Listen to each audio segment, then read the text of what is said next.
పాత్రికేయ మిత్రులారా, వందనాలు మీకు.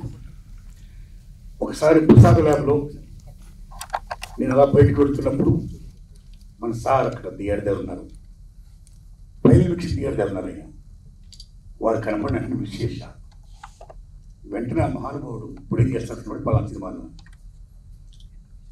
ఈసారి ఉక్కు ఆంధ్రకు ప్లాన్ చేసుకుంటారు సార్ అని చెప్పాను. ఆయన ఒక మాట అన్నారు, నారాయణమూర్తి గారు మీ సినిమా సక్సెస్ ఫెయిల్యూరా పక్కన పెట్టండి, మీరు చేసే ప్రతి అటెంప్ట్ కూడా ఒక అచీవ్మెంట్, మీకు ఎప్పుడు ఏ సహకారంగా చేస్తాను అనే మహానుభావుడు నేను అడగకుండా ఎంతో సహాయ సహకారం అందించాడండి.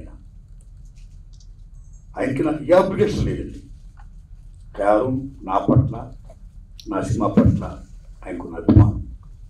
అందులో భాగంగా అయ్యా నేను యూనివర్సిటీ పేపర్ లీక్ అని ఎడ్యుకేషన్ సినిమా తీస్తున్నాను, దళితులు మీరు చూడాలి, చూడటమే కాదు మీకు ఏమాత్రం నచ్చినా దళితులు ప్రమోట్ చేసి నా సినిమా ప్రజలకు రీచ్ అయ్యేటట్టుగా హెల్ప్ చేయాలి అని నేను విజ్ఞప్తి చేయడం, నా విజ్ఞప్తిని మన్నించి ఆయన అమూల్యమైన టైంను కూడా నా కోసం వెచ్చించి నా సినిమాను చూసి ఈవేళ నా సినిమా గురించి ఆయన మాట్లాడుతున్నారంటే ఆయన నా హృదయపూర్వకంగా ధన్యవాదాలు చెప్తున్నాను.